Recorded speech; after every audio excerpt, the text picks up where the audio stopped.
Got a great visitor here in today, and it's Mason County Sheriff Casey Salisbury. Now, I had Don Miner and Mike Lambert on last week. Oh, yeah. And now I see this bear that you cart out every year. We must be getting ready. You know when you see the bear come out, what it is. Plunge. So it's the 10th of February this year. Yes. And it will be out the Alderbrook once again. And we are helping to raise funds for Mason County Emergency Services. And a lot of the programs are volunteer-based, coordinated, run by Strictly, and all sorts of stuff. Yes. Search and rescue, one of them, the dive team, and they all each got some monies from the Canal last year. This is always a fun event and a good way to give back to the community, give back to the folks with all the time that they put in, a lot of volunteer time put in to help the folks of the county. We have really for all of our volunteers, our search and rescue volunteers, and we have a lot of people that volunteer. I think we have more volunteers than some county departments have full-time employees. Wow. And our North office is run completely by volunteers. Most of them are all retired business professionals. It runs like clockwork because they've all done that their whole career. And then our South End office, we have people that come in and volunteer down there too that run a lot of our copies for us, do a lot of filing, do computer work for us, and do things along that line. And then we have our search and rescue volunteers, and none of these people are paid. Right. And again, it's just the way it is here. But most of the counties have budgeting for that, and we don't. And so when I always say, when I hear people say, well, you've got that big North office up there, well, understand that office is totally staffed by volunteers 5 days a week, 8 hours a day by volunteers. And that's amazing, Yeah. And wasn't the land donated too? I mean, it was all citizenry driven. I love that. Yeah, the office itself up there, the owners, when that was sitting there, made us a deal like you can't believe for the sheriff's office to be up there for what we do pay for that now.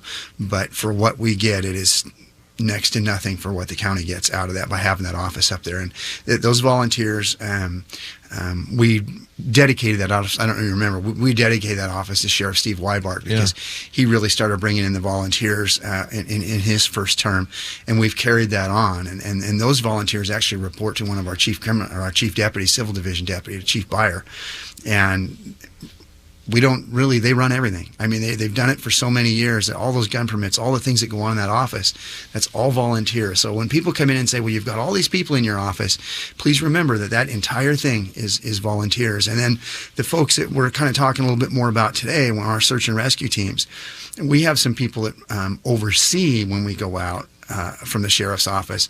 But the people out there, the ground pounding people that are out there hiking through the woods or in the water for us, those are all volunteers too. And so the reason for this polar bear plunge, and I'm sure that Mr. Miner talked about it, is that when they're out there on the water or they're rappelling off something, they break a rope or a piece of equipment breaks, they need a new piece of equipment, we don't get funding for that for the sheriff's office. The county gives us nothing for that. And so this money goes right back to the community to assist somebody, the next person that might have an issue out there. So it's a great cause, and we really appreciate the people that come out for this. It's February 10th, 11 to 2. This is this is the 9th annual, but I've actually done this for 11 years for one cause or another. Some of them twice a year. So it gets tougher. I'm going to put a little bit of a challenge out there. A couple deputies this morning when I pulled in, I said, hey, you jumping in the polar bear plunge? And they're kind of like headed for their cars, like they don't hear anything. Yeah, I know how that works. And here, one of them, he hunts bear with a switch, but jumping in the cold water, And so this year, as you know, we've had some major changes in our upper management with our chiefs. It'd be 2 new people coming in. And you mentioned that in the room, and all of a sudden they're like, it's bath time for the dog. They disappear. Yeah, I got to go do something. So, and a couple of our folks have been faithful jumpers since I brought them on this year, are actually going to be out of the area. So, are you jumping? Right now, I'm the only one. What? Right now. Well, so what? Sperling's out of the area. Probably is he going to be around? He's out. Ryan and Trace are both out of the area, man. and they have been faithful. Oh, we need to throw a challenge out there jumpers. now. The other thing. This is, you got to be a little careful with this now. A little edgy in this area, but you look at this, and I would say that I would. How's it nice?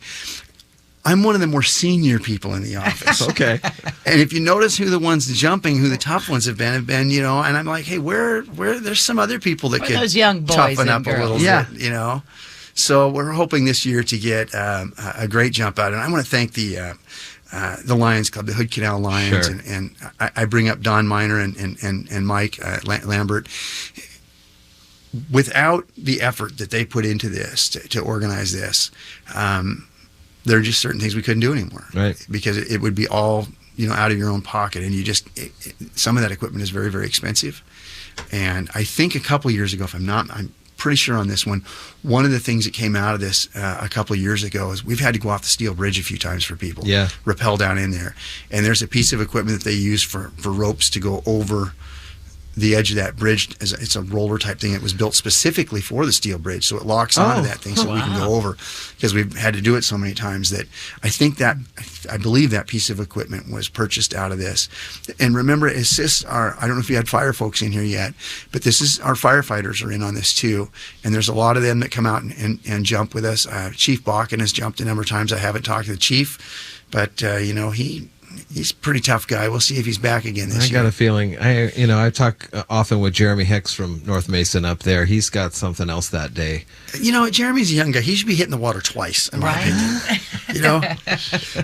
Jeremy's one of those guys that should hit it twice. I did it a couple times one year when we were in Hoodsport on that really cold day when it was frozen out. It was freezing. It was below freezing. I stood by the sign where it was below freezing, and I came out of the water, and some guy laughed it off, and he says, "I give you $100 if you do it again." I said, "You bet." I went down and did it.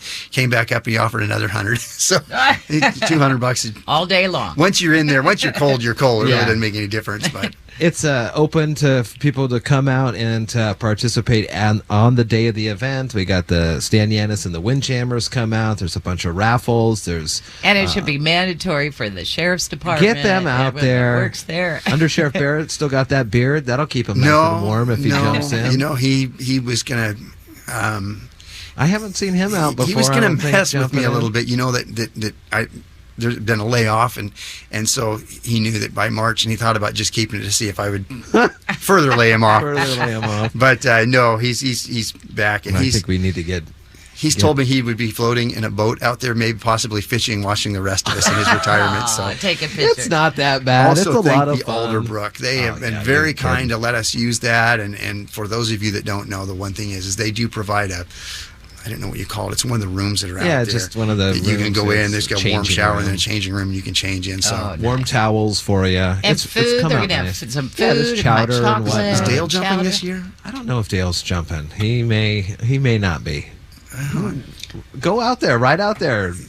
Play him a visit. Yeah. Well, I'll be out there. Shame him into knock on the door one day. So, well, anyway, thank you so much for putting this out for us, and as well as the Lions Club for doing this each year. It was what a great cause. It all goes back to help somebody else in the community. It doesn't come to us. It goes back right into helping somebody that's in need in an emergent situation. And if you want to make donations, maybe you could even come here or get a hold of us. Yeah, we can get it figured out for sure. I start carrying the bear this time of year. So I love the bear. Anyway, thank you so much. All right, good to see you. We will definitely continue to talk about this as it comes closer. February 10th from 11 to 2 at the Alderbrook.